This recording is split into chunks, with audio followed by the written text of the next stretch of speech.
नमस्कार। जय हिंद, जय भारत, वंदे मातरम। देखिए, आप लोगों को हम अकाउंटिंग इक्वेशन पढ़ा रहे हैं। अकाउंटिंग इक्वेशन का क्वेश्चन नंबर हम 6 तक बतलाए थे आप लोगों को। आज क्वेश्चन नंबर हम 7 बतलाने जा रहे हैं अकाउंटिंग इक्वेशन का। ध्यान से समझना है। देखिए, एक एक क्वेश्चन आप लोगों को बतलाया जा रहा है ताकि बढ़िया से कॉन्सेप्ट आप लोग का क्लियर हो। कुछ नहीं, जो हम क्वेश्चन बतलाते हैं ना, उसको जरूर प्रैक्टिस किया कीजिए। आगे वाला क्वेश्चन नेक्स्ट क्वेश्चन नहीं बनता है, कोई दिक्कत नहीं है।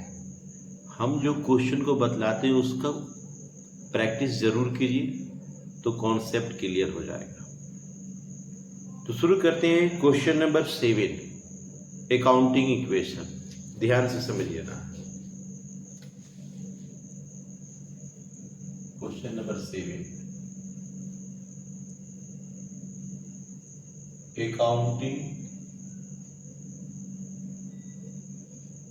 इक्वेशन। अकाउंटिंग इक्वेशन देखिए, अकाउंटिंग इक्वेशन में सबसे पहले तो हम लोग इसका बॉक्स बना लेंगे। यहां लिखते हैं सीरियल नंबर। यहां लिखा जाता है ट्रांजैक्शन। ट्रांजैक्शन का मतलब होता है लेन देन। इस कॉलम में 2 बॉक्सेस बनेंगे। यहां लिखा जाता है एसेट्स। एसेट्स इक्वल होता है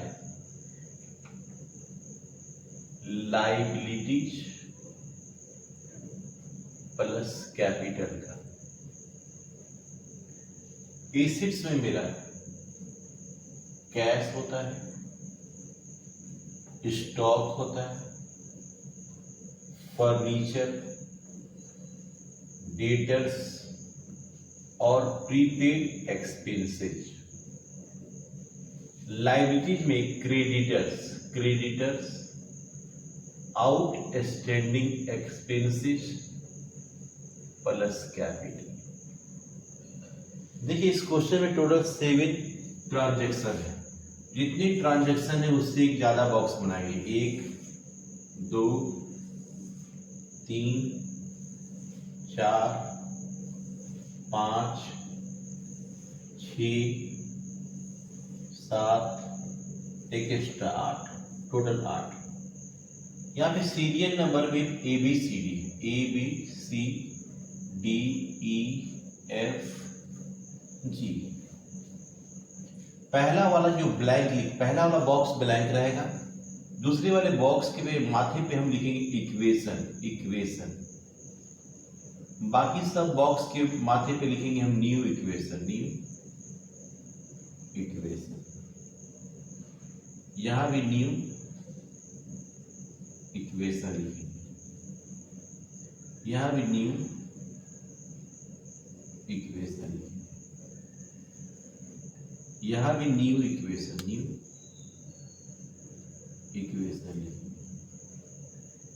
यहां भी न्यू इक्वेशन लिखेंगे। लास्ट में फाइनल इक्वेशन लिखेंगे। फाइनल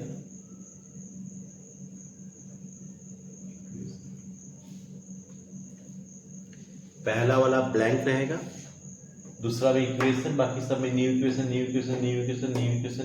लास्ट में फाइनल इक्वेशन। इतना लिख देना है पहले हम लोग को। अब पहला क्वेश्चन है started business with cash. Started business with cash. Started business with cash. 1,20,000 लगा के बिजनेस शुरू किया। 1,20,000 लगा के हमने बिजनेस शुरू किया। 1,20,000। यहां भी 1,20,000 कैश में भी और कैपिटल में भी। बाकी सब जगह हम लोग 0 0 0 0 0 एंड 0 लगाएंगे। यहां पे जोड़ने से मेरा 1,20,000 आया। यहाँ 0 0 0 0 0 0, यहाँ भी 1,20,000 आना चाहिए। देखिए बिजनेस स्टार्टेड विथ कैश, अगर पैसा लगा के बिजनेस शुरू कर रहे हैं तो कैश में भी 1,20,000 लिखेंगे और कैपिटल में भी 1,20,000 लिखेंगे। बाकी सब कहीं कुछ नहीं गया, सब जगह जीरो अप्लाई कर देंगे। आगे है purchase goods for cash 10,000, purchase goods for cash ₹10,000, purchase goods for cash. हम 10,000 का सामान खरीद रहे, 10,000 का सामान खरीद रहे, तो कैश में 10,000 लेस कर देंगे और स्टॉक में 10,000 हम ऐड कर देंगे। बाकी सब जगह zero zero zero zero zero and zero. यहाँ पे 1,10,000 आया, यहाँ पे 10,000, यहाँ पे zero zero zero zero zero, 1,20,000। Next see, आगे क्वेश्चन बोलता है रेंट रिसीव 5,000, रेंट रिसीव 5,000, किराया 5,000 रुपये प्राप्त हुआ। Rent receive 5,000,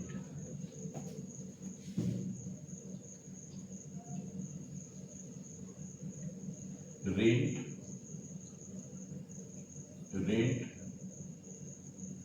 receive 5,000 rent receive हो रहा है, ये इनकम है। देखिए रेंट रिसीव हो रहा है, ये इनकम है, और इनकम का रूल है ना, कैश में भी ऐड करते हैं और कैपिटल में भी ऐड करते हैं। तो रेंट रिसीव हुआ 5,000, तो 5,000 कैश में भी ऐड कर देंगे और कैपिटल में भी 5,000 ऐड करेंगे। बाकी सब जगह zero zero zero zero zero. 1,00,000 यहाँ 15,000, 10,000 zero zero zero zero zero, यहाँ पे 1,25,000। अब यहाँ पे क्वेश्चन बोलता है salary outstanding, salary outstanding 2,000। Salary outstanding क्या है कि वेतन बाकी है, हमारे यहाँ कोई नौकरी कर रहा था, उसको सैलरी 2,000 देना था, लेकिन हमने उसे सैलरी अभी तक दिया नहीं है, ये बाकी है। काम कर लिया है, 1 महीना वो उसने काम कर दिया मेरे लिए, लेकिन उसको भी सैलरी हमने नहीं दिया है, इसे आउटस्टैंडिंग सैलरी कहते हैं। तो क्वेश्चन लिखा हुआ है salary outstanding, salary outstanding, salary outstanding, salary outstanding, salary outstanding, वेतन बाकी है, सैलरी आउटस्टैंडिंग, सैलरी बाकी है ₹2,000। तो आउटस्टैंडिंग का मतलब क्या होता है ना, आउटस्टैंडिंग में जोड़ते हैं और कैपिटल में घटाया जाता है, ये 2,000 रुपया। रूल है आउटस्टैंडिंग का, पिछली क्लास में बतलाए होंगे हम कि आउटस्टैंडिंग का जो आइटम होता है आउटस्टैंडिंग में ऐड होता है एंड कैपिटल में लेस होता है। बाकी सब जगह zero zero zero zero zero equal zero. यहाँ पे 1,15,000, यहाँ पे 10,000, यहाँ पे जीरो जीरो जीरो जीरो, यहाँ 2,000 रुपये, यहाँ 1,23,000 रुपये, 1,23,000। आइए next, receive interest 700, receive interest 700, 700 रुपया इंटरेस्ट प्राप्त हुआ। रिसीव्ड इंटरेस्ट 700, रिसीव्ड इंटरेस्ट, हमको ब्याज मिल रहा है, ये मेरा क्या है, इनकम है। इनकम को हम लोग कैश में भी ऐड करते हैं और कैपिटल में भी ऐड करते हैं। बाकी सब जगह zero zero zero zero zero and zero. यहाँ पे 12,200, 12,200, यहाँ पे 10,000, यहाँ पे 0 0 0 0 2,000 रुपये, 1,23,700। नेक्स्ट एफ में आते हैं। Sold goods for cash costing 5,000, बेचे हैं 7,000 में। देखिए कॉस्ट है मेरा 5,000, इसको कैश सेल किए, कैश सेल किए 7,000 में, तो प्रॉफिट कितना हो गया हमको 2,000। जो ये स्टॉक जो हम बेच रहे हैं कॉस्ट, उसको स्टॉक में से लेस करते हैं, और कैश सेल्स किए हैं तो इसको कैश में ऐड करते हैं, और ये जो प्रॉफिट है उसको कैपिटल में हम ऐड करते हैं। इसका 3 जगह काम होगा। क्वेश्चन को समझिए, 5,000 का कॉस्ट था, 5,000 कॉस्ट था, उसको बेचे 7,000 में, देन प्रॉफिट 2,000 हो गया। तो 5,000 का कॉस्ट का हम गुड्स को बेच रहे हैं, तो लिख देते हैं क्वेश्चन में, सोल्ड गुड्स फॉर कैश। हमने क्या किया, 1,15,000 में 700 यहाँ पे ऐड करेंगे तो 1,15,700। हाँ, तो हम लोग कितना का सामान बेच रहे हैं, सामान बेच रहे हैं 5,000 का, तो उसको हम लोग स्टॉक में से लेस करेंगे। 7,000 में हमने बेचा, 7,000 कैश आ रहा है तो उसको कैश में ऐड करेंगे, और प्रॉफिट 2,000 हुआ, इसको कैपिटल में ऐड करेंगे। बाकी सब जगह 0 0 0 0 एंड 0। यहाँ 1,22,700, यहाँ पे 5,000 0 0 0 0 2,000, 1,25,700, 1,25,700। अब आता है goods destroyed by fire. Goods destroyed by fire, आग से हमारा सामान जल गया 500 का। Goods destroyed by fire, goods destroyed by fire, 500 का सामान मेरा जल गया, तो स्टॉक में से हम 500 लेस कर देंगे, और सामान जल जाने में मेरा लॉस होता है। गुड्स डिस्ट्रॉयड हो गया तो ये 500 मेरा लॉस हुआ, लॉस को कैपिटल से घटाते हैं। देखिए गुड्स डिस्ट्रॉयड